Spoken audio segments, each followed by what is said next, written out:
Please subscribe to the channel and press the bell button for more amazing trips around the world. Home to some of the greatest artworks, historical monuments and food on the planet, and with the kind of varied landscapes that you often have to cross continents to see. Italy. Italy elates, inspires and moves its visitors like few other countries. From its art and architecture stuffed cities to its astonishing diversity of natural landscapes, dramatic coastlines, serene lakes, pristine mountains and those famous rolling hills. Picking just a handful of destinations to visit in this wonderful country is no easy task. So how to decide where to go? It depends what you're looking for on your Italian odyssey. Whether that's history, art, beaches, hiking or even food. Whatever you're going for, our list of 15 must-see places in Italy should be your starting point. 1. Rome. Best for history. Once Caput Mundi, capital of the world, Rome was legendarily spawned by a wolf-suckled boy. Developed into a vast empire, rooted itself as the home of the Catholic Church and is now the repository of more than 2 millennia of art and architecture. Rome should definitely be the centerpiece of your trip if you're going to Italy for the first time, but there's simply too much to see in one visit. From the Pantheon and the Colosseum to Michelangelo's Sistine Chapel and countless works by Caravaggio. So do as countless others have done before you. Toss a coin into the Trevi Fountain and promise to return. Planning tip. There's an overwhelming amount to see here, and with limited public transport in the city center, your choice of hotel can be crucial.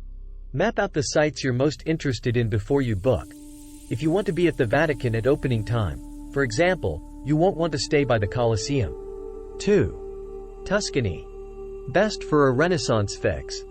From Botticelli's Venus, emerging coyly from the water in the Uffizi Gallery, to the mind-boggling dome of its cathedral, Florence is a feast for the eyes. This was, of course, the seat of the Renaissance, and there are knockout names at every turn. Michelangelo in the Accademia, Donatello in the Bargello, Leonardo and Raphael in the Uffizi. Further afield, Tuscany, Italy's most romanticized region, is an undulating landscape of sinuous cypress trees, olive groves and coveted regional treasures. From the Gothic majesty of Siena and the Manhattan-esque skyline of medieval San Gimignano to the vineyards of Italy's most famous wine region, Chianti and the rolling, cypress-studded hills of the Val d'Orcia. Planning tip. You're best off without a car if you're sticking to major towns and cities, since Tuscany has a good rail network. But if you want to explore the countryside, don't rely on public transport, you'll definitely need a car. 3. The Dolomites. Best for dramatic mountains. Scour the globe and you'll find plenty of taller, bigger and more geologically volatile mountains. But few can match the romance of the pink-hued granite Dolomites. Maybe it's their harsh, jagged summits, the vibrant skirts of spring wildflowers or the rich cache of Ladine legends.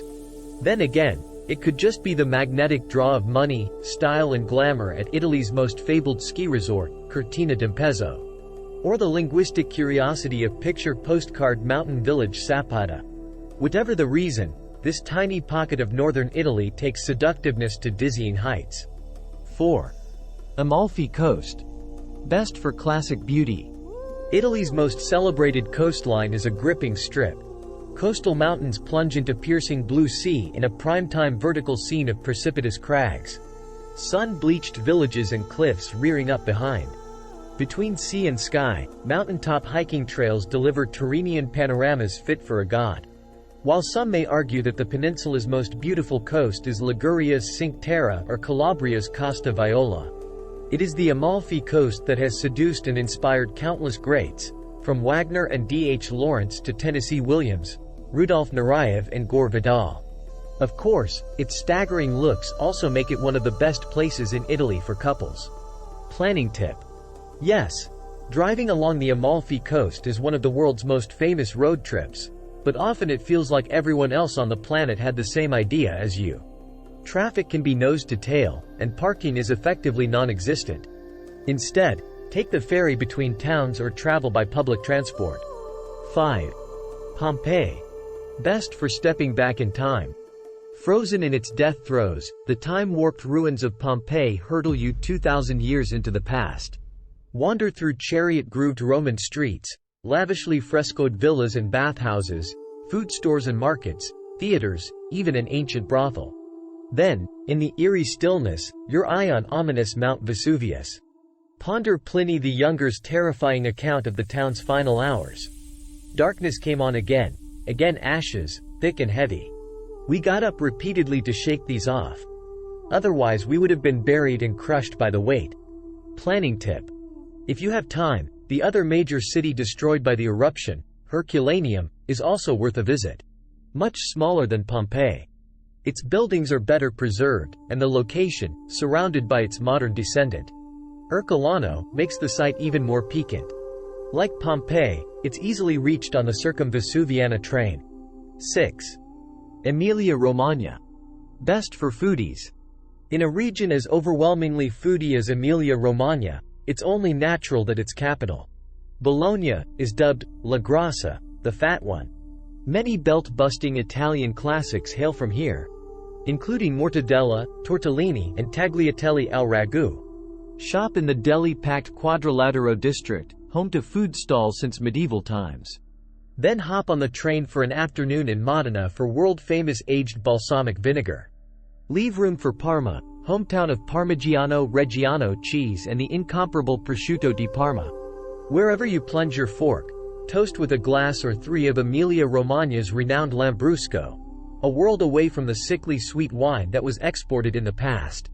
7. Lago di Como. Best for a slice of luxury. If it's good enough for the Clooneys and vacationing Obamas, it's good enough for mere mortals. Nestled in the shadow of the Rhaetian Alps, dazzling Lago di Como is Lombardy's most spectacular lake. Its lavish Liberty-style villas are home to movie moguls, fashion royalty and Arab sheikhs. While the lake's siren calls include gardens at Villas Melzi d'Eril, Carlotta and Balbianello that blush pink with camellias, azaleas and rhododendrons in April and May. The city of Como itself is a hotbed of arresting architecture, from the Gothic cathedral to Palazzo Terragni, built by the fascists as their party headquarters. It's a classic example of Italian 1930s rationalism and a striking reminder of the atrocities committed by the regime. Planning tip. Como is like the Amalfi Coast. The roads are clogged, and parking is a huge problem. Instead of driving, use public transport. There's an excellent ferry and bus network, as well as a train line along the eastern edge of the lake. 8. Sardinia. Best for beaches and coastline. The English language fails to accurately describe the varied blue, green and, in the deepest shadows, purple colors of Sardinia's seas. While models, ministers and perma-tanned celebrities wine, dine and sail along the glossy Costa Smeralda, much of the island, the Med's second largest after Sicily, remains a wild, raw playground. Explore its rugged coastal beauty, from the tumble-down boulders of Santa Teresa di Gallura and the wind-chiseled cliff face of the Golfo di Orisse to the windswept beauty of the Costa Verde's dune-backed beaches. But spend time inland too and you'll find some of Europe's finest prehistoric remains. Mysterious nuraghi, megalithic buildings, burial sites so grand they're known as giants' tombs, and the mountain villages of Barbagia, where locals still practice centuries-old traditions. 9. Naples. Best for sheer Italianita. Pompeii, pizza and a whole lot of panache. Naples is a city like no other.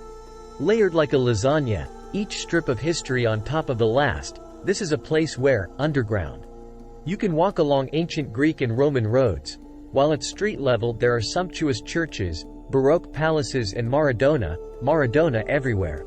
Outside the city, Vesuvius looms over the time capsules of Pompeii and Herculaneum, while in town, living in the shadow of a volcano gives life a sense of urgency. All that makes for a place like nowhere else. Planning tip. Naples becomes less chaotic from the water. Taking the ferry isn't only an option if you're going to islands like Ischia and Procida.